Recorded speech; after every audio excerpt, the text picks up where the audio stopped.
trip back east to UMass? Fun. It's a good trip. Go to the plane ride, got a good win. It was a good time. How was the Basketball Hall of Fame on Friday? Oh, it was fun. It was fun. It was fun. We all just kind of like, they had a dinner, the Rotary Club in the city we were at, they had like a nice dinner on the basketball court floor.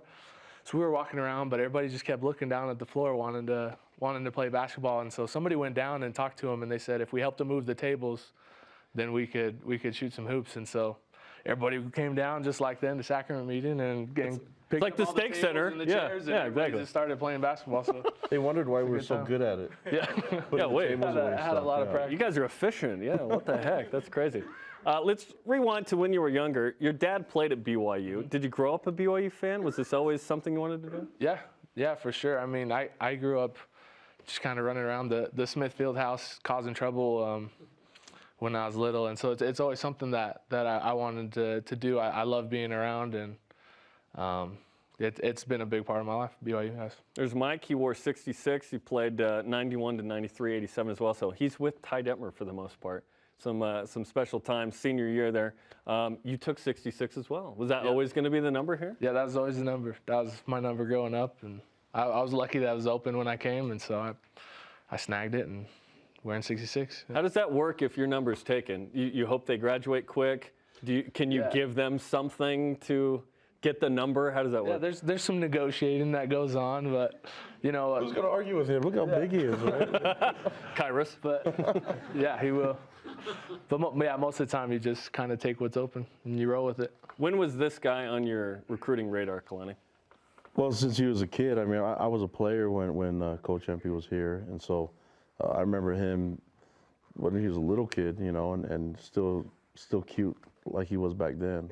He's pretty cute. Yeah, he's a cute kid, and so but you just followed him and then watched him play when he got into high school, and they had a really good team, and then we started recruiting him, and he had tons of offers, he could have gone anywhere, and you know, he went and served a mission and decided to come to BYU, and just thankful to have him here, part of our team. He's one of our best leaders on the team, and you know, he's the only guy that touches the ball more than anybody else, right? You've touched the ball more than anyone.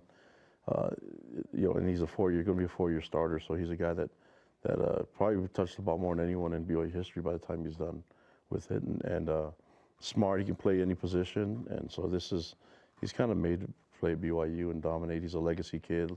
Saw his dad, wonderful parents, and he's a coach's kid, so he understands the game, and it's just you don't really have to coach him up because he already knows a lot of stuff, technique and scheme. So it's if we can have more coaches' kids and more legacy kids, that'll the more the merrier, and then he fits perfectly what we're doing. Athletic family too. His sisters are really athletic as well. And did she just sign to play with? Yep. The soccer team? Mm-hmm. Yeah, she's coming here. They're pretty good. Yeah, both of my little sisters are going to be here. Fantastic. Yep. That's awesome. At the same time? At the same time. As you as well? All three of you? Oh, that's incredible. That's awesome. BYU will have had 2 centers in 8 years once you're done, by the way. Tijon Karomo was a 4-year starter than you, so keep it simple, right? Just go with the same guy the whole time. That's awesome. He reminds us he can play any position too. I think he reminds you. I think James was a little jealous because Kairos got a touchdown there, but I've never seen a center snap it to himself and score. So I think that's illegal, right? Yeah. Yeah, I know my role. So. Do you want a touchdown at some point? Do you want to tackle eligible play like Brady Christensen? I like blocking, so I'll stick to the blocking. I mentioned, you know, if you don't notice James, that's because he's doing his job. So at what point did you realize, you know what, I want to be a center and I want no one to notice me potentially because if I'm doing my job, that's okay. I don't get the glory, but that's all right. That's kind of like the lineman creed, you know, the kind of all linemen. If you don't hear their name, they must be doing something right. So just playing line my whole life and just kind of always hoping nobody talks about me because that means it's good. Well, sorry that we brought you on a TV show to talk about yourself. 24 starts for you. This offense has evolved the last five games during this win streak. How have you seen it evolve from your position, snapping the ball every offensive play? I mean, it's evolved a lot. We've done we've kind of found a little bit of a groove and found what we're good at, and we're working every day to get better at those things. So just kind of less from my spot, more from the team spot is we're just kind of figuring it out all together. You know what I mean? So we've been growing these last since the season really began. We've been growing and we're excited to just keep putting it all together. It's rare that you get sort of the battery from a high school team, but you have the center from American Fork, and then you have the running back from American Fork, right, with Lopini Katoa. Did you cross over some with him in high school? Yeah, like ever since we were young, we grew up together playing on the same little league team. So it's kind of fun when we both got home off our missions and we decided to come to BYU. We got to play together some more, so it's good stuff.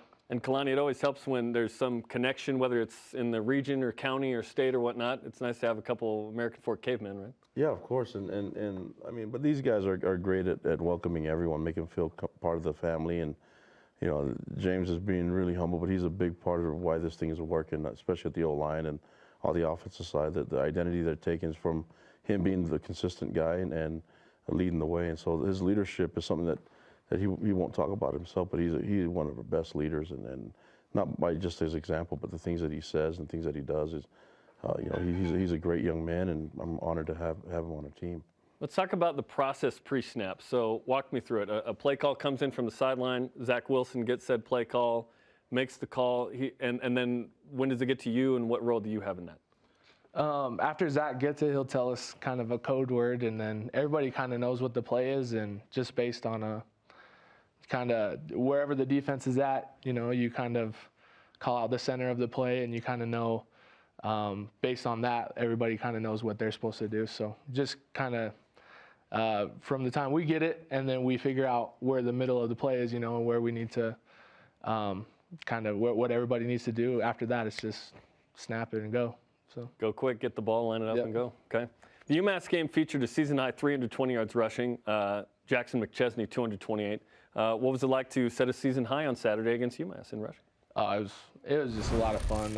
Like we were saying, we kind of just step by step we've been putting it together, and we had a chance to go out to UMass and play a good game and help us to continue to put it together and lead up to, you know, our future games and our future team being who we are and trying to establish who we are as a football team and just continually figuring ourselves out.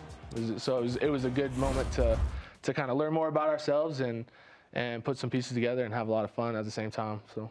And Kalani, Eric Mateos broke it down in the film room, but this was a well-blocked game by the O-line, it felt like.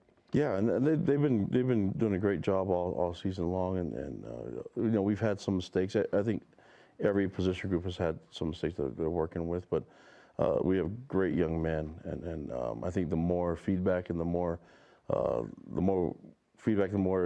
they can be involved with the offense, the better. And I think it starts up front. We've always said we got to have a presence on the line of scrimmage, whether it's an O-line or D-line. And once those guys are rolling, it's hard to stop them. And you got athletic kids like James that can make plays. And you know, he's got an athletic wife too. So looking forward to when they have kids to get their kids here to be making BYU players with legacy as well. So you want to introduce your wife? And what's your wife's name? Yeah. Maddie. Maddie. Hi, Maddie. Welcome. Yeah. You want to introduce what she does too? Yeah, Maddie. Yeah, let's give it up for Maddie. Yeah.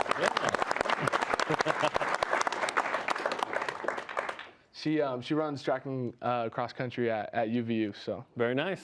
Awesome. She's got the speed. That's great. So yeah, the athletic kids. I see That's what you're saying. Yeah, Exactly. Start young. And San Diego State, they have a top 3 rush defense, top 10 defense. This is going to be a fun challenge Saturday. Oh, big time. We've been, you know, everybody's been watching the film on them and seeing what they do from like a defensive front standpoint, and they have a physical brand and a tough brand and their own unique style. So it'll be fun to be able to kind of play against something that we haven't seen all year, and with their style of play and what they do, and kind of just continue getting as good as we can be. You know what I mean? And so hopefully we'll be able to take a step forward, and it's just a huge challenge, and we love to step up to the plate. So we're excited. Okay, well, good luck Saturday night. Thanks for coming in. Thank you. Hang tight for a sec.